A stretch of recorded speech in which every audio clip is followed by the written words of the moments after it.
Hello viewers, உங்களை இந்த DCN media வாயிலாக சந்திப்பதில் மிகுந்த சந்தோஷம். கடந்த 2 நாட்களாக சிலுவை மரணத்தை பற்றி வித்தியாசமான கோணங்களில் நீங்கள் பார்த்திருப்பீர்கள். இந்த நாளிலும் சரீர பிரகாரமாக இயேசு கிறிஸ்து சந்தித்த பாடுகளை குறித்து நான் உங்களோடு பேச போகிறேன். கெத்சமனை தோட்டத்திலிருந்து கொல்கத்தா வரை இயேசு கிறிஸ்து எப்படிப்பட்ட சரீர பிரகாரமான பாடுகளை சந்தித்தார் என்பதை நாம் இந்த வீடியோ வாயிலாக காண்போம். இயேசுவின் வேதனை கெத்சமனை தோட்டத்தில் ஆரம்பமாகிறது. அவர் மிகுந்த மன அழுத்தத்தோடு கெத்சமனை தோட்டத்தில் ஜெபிக்கிறதை நாம் பார்க்கிறோம். அவர் ஜெபிக்கும் பொழுது வியர்வை இரத்தமாக மாறுகிறது. இந்த கெத்சமனை தோட்டத்தை பற்றி சொல்ல வேண்டுமானால், இந்த கெத்சமனை தோட்டம் முழுவதும் ஒலிவ மரங்களால் நிறைந்திருக்கிறது. ஸோ இந்த கெத்சமனை தோட்டத்தை பார்த்தீங்கன்னா, அங்கே ஃபுல்லாக ஆலிவ் ட்ரீஸ் இருக்கும்.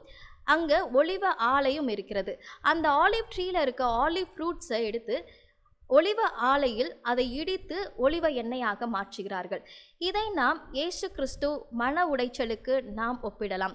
இயேசுவும் இதே போலதான், எப்படி ஒலிவ பழங்கள் இடித்து அது உடைக்கப்பட்டு ஒலிவ எண்ணெயாக மாற்றப்படுகிறதோ அதே போல இயேசுவின் மனதும் உடைக்கப்படுகிறதை நாம் இந்த கெத்சமனை தோட்டத்திலே பார்க்கிறோம்.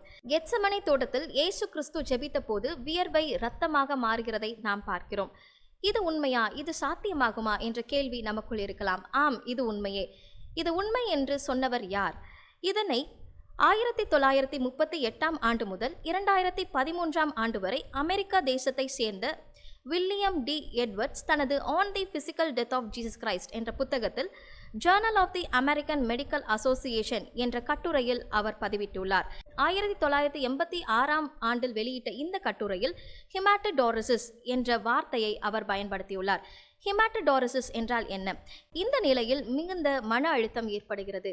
இந்த மன அழுத்தம் காரணமாக தோலின் கீழ் உள்ள கேப்பிலரிஸ் உடைந்து, அதாவது கேப்பிலரிஸ் சேதமடைந்து, அதிலிருந்து இரத்தம் கசிந்து அது வியர்வை துவாரங்கள் வழியாக வெளியே வந்து வியர்வையுடன் இரத்தம் கலக்கிறது. இதைத்தான் வியர்வை இரத்தமாக மாறுகிறது என்று சொல்கிறார்கள். இரண்டாவது, கைது மற்றும் இரவு விசாரணைகள். கெத்சமனை தோட்டத்திலிருந்து கைது செய்யப்பட்ட இயேசு இரவு முழுவதும் விசாரணைக்கு உட்படுத்தப்பட்டார். இந்த இரவு விசாரணையின் போது அவருக்கு தூக்கமின்மை, அவமதிப்பு, அடிகள் மற்றும் பல வேதனைகளை அவர் சந்தித்தார். யோசிச்சு பாருங்க, திடீர்னு நடுராத்திரி நம்மளை கூட்டிகிட்டு போய் போலீஸ் ஸ்டேஷனுக்கு வாங்க, அவங்கள விசாரிக்கணும் அப்படின்னு சொன்னால் ஆட்டோமேட்டிக்காக நம்மளுக்கு ஹார்ட் பீட் இன்க்ரீஸ் ஆகும். பயம் மற்றும் ஒரு பதட்டம் நமக்கு கலந்திருக்கும். ஸோ அப்படிப்பட்ட சூழ்நிலையை தான் இயேசு கிறிஸ்து இந்த இடத்திலே அவர் அனுபவிக்கிறார். இந்த நிலையில் கார்டிசல் மற்றும் அட்ரினலைன் ஆகிய ஹார்மோன்கள் அதிகரித்து இதய துடிப்பும் அதிகரிக்கிறது. இந்த இதய துடிப்பு அதிகரிக்கும் போது உடல் சக்தி குறைகிறது. இதை மருத்துவ முறையில் ப்ரீ ஷாக் கண்டிஷன் என்று கூறுகிறார்கள். இதனை குறித்து 20ஆம் நூற்றாண்டில் வாழ்ந்த அமெரிக்காவை சேர்ந்த சி டார்மன் டேவிஸ் தனது the crucifixion of Jesus a medical view என்ற புத்தகத்தில் அவர் வெளியிட்டுள்ளார். மூன்றாவது, முள்முடி தலையில் ஏற்படுத்திய நரம்பு வேதனை. ரோமர் இயேசுவை கேலி செய்து முள்முடியை தலையில் வைத்தனர். இந்த முள்முடி பொதுவாக ஜிசிபஸ் பைனா கிறிஸ்டி எனப்படும் மரத்திலிருந்து செய்யப்பட்டிருக்கலாம். இந்த மரத்தின் முட்கள் 2 to 3 சென்டிமீட்டர் நீளமுடையவை மற்றும் மிகவும் கூர்மையானவை. முள்முடி ஒரு வளையமாக, அதாவது ஒரு ரீத் போல அது வைக்கப்படாமல் ஒரு கேப் போல அது செய்யப்பட்டிருக்கலாம் என்று ஆய்வுகள் கூறுகிறது. ஸோ யோசிச்சு பாருங்க, அது ஒரு ஜஸ்ட் ரீத் மாதிரி இல்லாமல் கம்ப்ளீட்லி தலையை கவர் பண்ற ஒரு கேப் மாதிரி செய்யப்பட்டிருக்கலாம் என்று ஆய்வாளர்கள் கூறுகிறார்கள். யோசிச்சு பாருங்க, ஒரு கேப் மாதிரி செஞ்சு ஒரு கட்டையை வச்சு அடிக்கும் போது எவ்வளவு அதிகமான வேதனைகளை அவர் சந்தித்திருக்க கூடும். பொதுவாக ஸ்கேல்ப்ல அதிகமான பிளட் வெசல்ஸ் இருக்கு அப்படின்றது எல்லாருக்குமே தெரிஞ்ச ஒரு விஷயம். ஸோ இந்த ஸ்கேல்ப்ல அந்த கேப் மாதிரி செய்யப்பட்ட முள்முடியை வச்சு ஒரு கட்டையால் அடிக்கும் போது அந்த பிளட் வெசல்ஸ்ல இருந்து ஆட்டோமேட்டிக்கா பிளட் கசிஞ்சு ஒழுகிறத நம்ம பார்க்கிறோம். இது மட்டும் அல்லாது ட்ரை ஜெர்மினல் நர்வ் தாக்கப்பட்டிருக்கலாம் அப்படின்னு ஆய்வுகள் கூறுகிறது. இந்த ட்ரை ஜெர்மினல் நர்வ் என்றால் என்ன? இதுதான் இருக்கலே த பிக்கஸ்ட் நர்வ். இது வந்து சென்சரி ஆர்கன்ஸுக்கு இன்ஃபர்மேஷன் கொடுக்கக்கூடிய ஒரு முக்கியமான நர்வ். ஸோ எல்லா நர்வ்ஸ் மட்டும் பாதிக்கப்பட்டது இல்லாமல் அந்த ட்ரை ஜெர்மினல் நர்வும் சேர்த்து பாதிக்கப்பட்டிருக்கலாம் அப்படின்னு சொல்லிட்டு ஆய்வுகள் கூறுகிறது. இந்த ட்ரை ஜெர்மினல் நர்வ் தாக்கப்படும் போது மின்சாரம் தாக்கப்படுவது போல உடல் முழுவதும் ஒரு கருமையான வலி ஏற்படும்.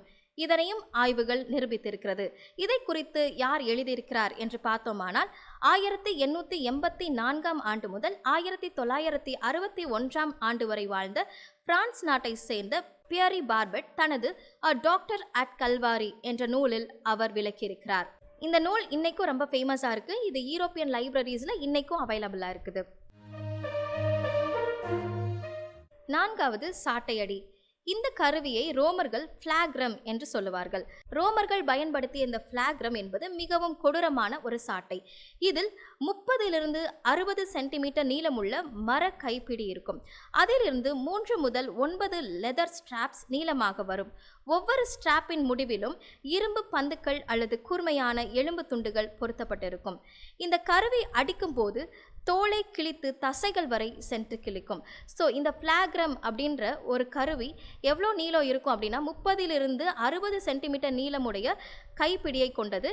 இதில் 3 to 9 ஸ்ட்ராப்ஸ், லெதர் ஸ்ட்ராப்ஸ் இருக்கும். ஒவ்வொரு ஸ்ட்ராப்போட எண்ட்லையுமே ஒரு பந்து போல ஒரு கருவியை பொருத்தப்பட்டிருக்கும் அல்லது எலும்பு துண்டுகள் பொருத்தப்பட்டிருக்கும். இது எப்படி இருக்கும் அப்படின்னா ஒரு தூண்டில் ஷேப்பில் இருக்கும், ஒரு ஹூக் மாதிரி ஒரு தூண்டில் போல இருக்கும். அதை ஒரு பர்சனை அடிக்கும் போது அவங்களுடைய தசைகளை கிழித்து உள்ள இருக்க மசில்ஸ் கூட ஃபோக்கஸ் ஆகும், பயங்கரமாக ப்ளீடிங் ஆகும் அப்படின்னு சொல்லிட்டு ஆய்வுகள் கூறுகிறது. இந்த சாட்டையடி மூலம் அதிகமான தசை கிழிவுகள் மற்றும் மசில் எக்ஸ்போஷர் ஏற்படுகிறது. இதனால் ஹைப்போவால்மிக் ஷாக் ஆரம்பமாகிறது. ஹைப்போவால்மிக் ஷாக் என்றால் 15% அதிகமான பிளட் லாஸ் ஆரம்பமாகிற கட்டத்தை தான் ஹைப்போவால்மிக் ஷாக் என்பார்கள். இது இதய துடிப்பை அதிகரித்து இரத்த அழுத்தத்தை குறைக்கிறது. இதனால் உடல் பலவீனம் அடைகிறது. அதாவது இந்த ஹைப்போவால்மிக் ஷாக் ஏற்படும் பொழுது ஆட்டோமேட்டிக்காக பயங்கரமான பிளட் லாஸ், அதாவது 15% அதிகமான பிளட் லாஸ் ஏற்படும் பொழுது ஆட்டோமேட்டிக்கலி பாடியில் இருக்க எல்லா ஸ்ட்ரென்த்துமே கம்ப்ளீட்லி டவுன் ஆகிடும். ஸோ இதை தான் ஹைப்போவால்மிக் ஷாக் என்பார்கள். இதனை குறித்து 1928 ஆண்டு முதல் 2013 ஆண்டு வரை வாழ்ந்த அமெரிக்கா நாட்டை சேர்ந்த ஃப்ரெட்ரிக் தனது த க்ரூசிஃபிகேஷன் ஆஃப் ஜீசஸ் அ ஃபோர்சனிக் இன்க்யூரி என்ற நூலில் அவர் விளக்கியுள்ளார். இந்த நூல் இன்றும் மெடிக்கல் லைப்ரரிஸில் கிடைக்கிறது. 5வது சிலுவை சுமத்தலின் போது ஏற்பட்ட உடல் சரிவு. சாட்டையடி முடிந்த பிறகு முதலாவது இயேசு சிலுவையின் பார்ட்டிபுலம் என்ற பகுதியை அவர் சுமந்து செல்ல கட்டாயப்படுத்தப்பட்டார். இந்த மரத்தின் இடை சுமார் 30 to 50 கிலோ வரைக்கும் இருக்கும். வெர்டிக்கல் பீம் எக்ஸிகியூஷன் இந்த இடத்தில் நடந்திருக்கலாம் என்று சொல்லப்படுகிறது. அதாவது சாட்டை அடிக்கு பின்பாக இயேசு கிறிஸ்து முதலாவது பார்ட்டிபுலம் என்ற பகுதியை அவர் சுமக்கிறார். அதாவது வெர்டிக்கல் பொசிஷனில், சிலுவையில் வைக்கக்கூடிய அந்த வெர்டிக்கல் பொசிஷனில் இருக்கிற அந்த பகுதியை அவர் சுமக்கும்படியாக அவர் கட்டாயப்படுத்தப்படுகிறார். இதனுடைய இடை 30 to 50 கிலோ வரைக்கும் இருக்கலாம் என்று கூறப்படுகிறது. இந்த நிலையில் என்ன ஏற்படுகிறது என்றால், யோசிச்சு பாருங்க, நமக்கு சும்மா ஒரு அரிசி மூட்டையை தூக்கிட்டு வாங்க, இந்த படி வழியா அரிசி மூட்டையை தூக்கிட்டு வாங்க அப்படின்னாலே பயங்கரமாக மூச்சு வாங்கும். எப்படா அதை கீழே வச்சுட்டு ஒரு டம்ளர் தண்ணி குடிக்கலாம் அப்படின்லாம் நமக்கு தோணும். ஆனால் இந்த இடத்துல பார்த்தீங்கன்னா ஒரு பார்ட்டிபுலம் 30 to 50 கிலோ வெயிட் இருக்க பார்ட்டிபுலம், வெர்டிக்கல் பொசிஷனில் இருக்கிற அந்த பார்ட்டிபுலத்தை அவர்கள் சுமக்கும்படியாக இயேசு கிறிஸ்துவை கட்டாயப்படுத்துகிறார்கள். இப்படி சுமக்கும் போது இரத்த இழப்பு, தாகம், சோர்வு இது எல்லாம் ஏற்படுகிறது. இதை சர்க்குலேட்டரி கொலாப்ஸ் என்று மெடிக்கல் டேர்மில் அவர்கள் கூறுவார்கள். அதாவது ரத்தம் செல்லக்கூடிய அந்த பாதைகள் தடை செய்யப்படுகிறது. இதனை 20ஆம் நூற்றாண்டில் வாழ்ந்த அமெரிக்காவை சேர்ந்த அலெக்சாண்டர் தனது லீ ஸ்ட்ராபல்ஸ் த கேஸ் ஆஃப் கிரைஸ்ட் அதன் வழியாக இதனை குறிப்பிட்டுள்ளார். இந்த தகவல்கள் இன்றும் அப்போலஜிஸ்டிக் லிட்ரேச்சரில் கிடைக்கிறது. 6வது கை மற்றும் கால்களில் ஆணி அடித்ததால் ஏற்பட்ட வலி. சிலுவையில் அறையும் போது பயன்படுத்தப்பட்ட ஆணிகள் இரும்பால் செய்யப்பட்டவை. அவை 13 முதல் 18 சென்டிமீட்டர் நீளமுடையவை. இந்த ஆணிகள் இரும்பால் செய்யப்பட்டவை. இயேசு கிறிஸ்துவை சிலுவையில் அடிக்கப்படும் போது அவர் கைகளிலும் கால்களிலும் அறையப்பட்ட ஆணிகள் இரும்பால் செய்யப்பட்ட ஆணிகள். அவைகள் 13 முதல் 18 சென்டிமீட்டர் நீளமுடையவை என்று சொல்லுகிறார்கள். அதே போல அந்த ஆணிகளை இந்த உள்ளங்கையில் அடிக்காம இந்த ரிஸ்ட் பகுதியில் அடித்ததாக ஆய்வுகள் கூறுகிறது. இந்த உள்ளங்கையில் ஒருவேளை ஆணி அடிச்சிருந்தாங்கன்னா அந்த டோட்டல் பாடியோட வெயிட் பேலன்ஸும் தாங்க முடியாமல் கை கீழே கிழிஞ்சு தொங்கியிருக்கும். ஸோ அதை பேலன்ஸ் பண்ணணும் அப்படின்ற ஒரே ரீசனுக்காக இந்த ரிஸ்ட் பகுதியில் இந்த ஆணிகள் அடிக்கப்பட்டிருக்கிறது. இந்த ரிஸ்ட் பகுதியில் அடித்ததன் காரணமாக மீடியன் நர்வ் தாக்கப்பட்டிருக்கிறது.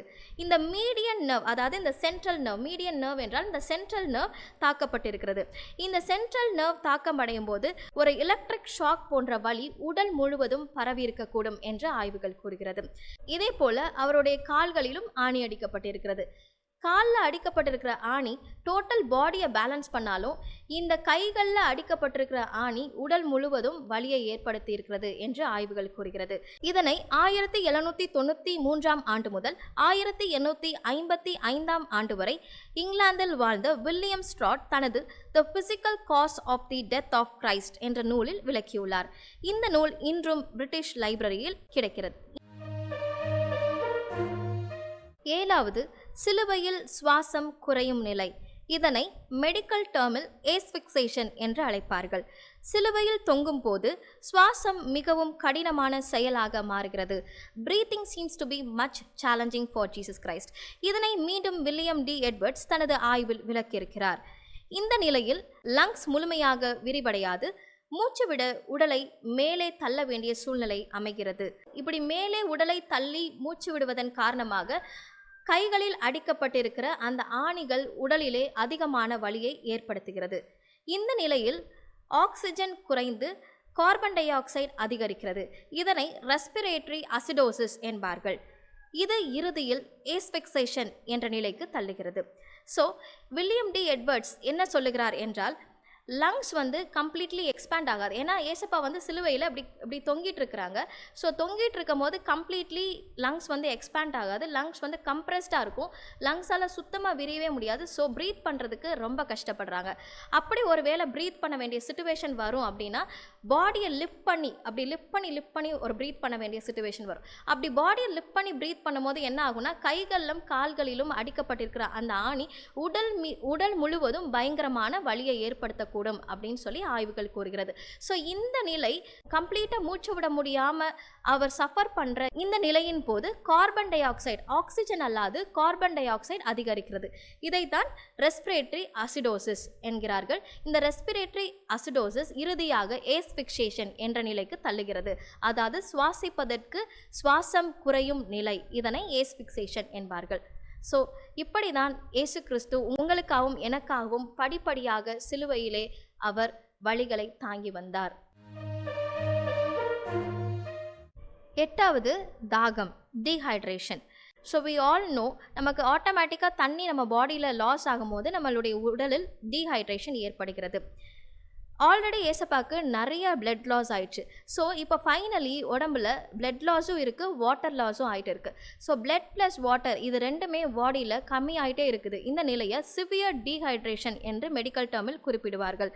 இதனால் கிட்னி கெட்ஸ் அஃபெக்டட். ஸோ நார்மலாக நம்ம ப்ராப்பராக தண்ணி குடிக்கலைனாலே எல்லாருமே சொல்லுவாங்க, ஒழுங்காக தண்ணி குடிங்க, கிட்னி அஃபெக்ட் ஆகிடும், கிட்னி வீக் ஆகிடும், கிட்னியில் ஸ்டோன் வரும். இது எல்லாமே காமனாக சொல்கிறது. ஸோ கைது செய்யப்பட்ட அந்த செகண்ட் ஏசப்பா எதுவும் சாப்பிடல, தண்ணி குடிக்கல, அவருக்கு எந்த இன்டேக்குமே கிடையாது. So from that point till now அவர் சஃபர் பண்ணிட்டு மட்டும்தான் இருக்கார். So God here faces a severe dehydration. இதனை இஸ்ரேலை சேர்ந்த ஜோசப் ஜியாஸ் க்ரூசிஃபிகேஷன் ஸ்கெலிட்டல் என்ற ஆய்வுகளின் அடிப்படையில் அவர் விளக்கியுள்ளார். இந்த ஆய்வுகள் அகடமிக் ஜேர்னல்ஸில் கிடைக்கிறது. 9வது, விலாவில் குத்துதல். அவருடைய விலாவில் ஈட்டியால் குத்தினார்கள். இதனால் இரத்தமும் நீரும் வெளியேறின என்று குறிப்பிடப்படுகிறது. இதனை வில்லியம் ஸ்ட்ரவுட் மருத்துவ ரீதியாக விளக்குகிறார். இப்படி விலாவில் குத்தும்பொழுது ப்ளூரல் ஃப்ளூயிட், பெரிகார்டியல் ஃப்ளூயிட் மற்றும் இரத்தம் வெளியேறுகிறதை நாம் பார்க்கிறோம். இதனால் லங்ஸ் மற்றும் பெரிகார்டியம் கிழிந்து காணப்படுகிறது. இதன் நிமித்தம் மரணம் உறுதி செய்யப்படுகிறது. இந்த நிலையில் ப்ளூரல் ஃப்ளூயிட் அதாவது நுரையீரலை சுற்றி இருக்கிற நீரும், பெரிகார்டியல் ஃப்ளூயிட் அதாவது இதயத்தை சுற்றி இருக்கிற நீரும் இரத்தத்துடன் சேர்ந்து வெளியாகிறதை நாம் பார்க்கிறோம். இதனால் லங்ஸ் மற்றும் பெரிகார்டியம் கிழிந்து காணப்படுகிறது. லங்ஸ் என்றால் நுரையீரல், அது எல்லாருக்கும் அறிமுகமானது. இந்த பெரிகார்டியம் என்பது இதயத்தை சுற்றி இருக்கும் ஒரு லேயர். இந்த லேயர் பார்க்குறதுக்கு எப்படி இருக்கும்னா ஜவ் மாதிரி இருக்கும். இந்த ஜவ் மாதிரி இருக்கிற இந்த லேயர் தான் நம்ம கீழே விழுந்தாலும் ஹார்ட்டில் அடிபடாமல் அந்த ஹார்ட்டை சேஃப்கார்ட் பண்ணும். ஸோ இந்த இடத்துல இந்த பெரிகார்டியம் கூட கிழிந்து காணப்படுகிறதை நாம் பார்க்கிறோம். ஸோ இந்த லங்ஸ் அண்ட் பெரிகார்டியம் கிழிந்து காணப்படுகிற இந்த நிலை இயேசுவின் மரணத்தை உறுதிப்படுத்துகிறது. 10வது, மல்டிஃபேக்டர் டெத். இயேசுவின் மரணம் ஒரு காரணத்தால் மட்டுமல்ல, பல காரணங்களினால் ஏற்பட்டவை என்பதை அமெரிக்கா நாட்டை சேர்ந்த வில்லியம் லேன் பல மருத்துவ ஆய்வுகளை தொகுத்து அவர் ஆய்வு செய்திருக்கிறார். இயேசு கிறிஸ்துவின் மரணம் ஹைப்போவால்மிக் ஷாக், ஏஸ்பிக்சேஷன், மற்றும் கார்டியாக் அரெஸ்ட் ஆகியவற்றின் இணைப்பு என்று கூறப்படுகிறது. ஹைப்போவால்மிக் ஷாக் என்றால் நான் ஏற்கனவே சொன்னது போல 15% அதிகமாக பிளட் லாஸை தான் ஹைப்போவால்மிக் ஷாக் என்பார்கள். அதே போல ஏஸ்பிக்சேஷன் என்றால் சுவாசிப்பதற்கு காற்று இல்லாமல் ஆக்சிஜனின் நிலை குறைந்து கார்பன் டை ஆக்சைடின் நிலை அதிகரிப்பதை தான் ஏஸ்பிக்சேஷன் என்பார்கள். அதே போல கார்டியாக் அரெஸ்ட் மூச்சு விடுவதற்கு எந்தவித வாய்ப்புகளும் இல்லாத அந்த சூழ்நிலையில் பதட்டமும் படபடப்பும் அதிகரித்த அந்த சூழ்நிலையில் ஏற்படுகிற திடீர் இதய நிறுத்தத்தை தான் கார்டியாக் அரெஸ்ட் என்பார்கள்.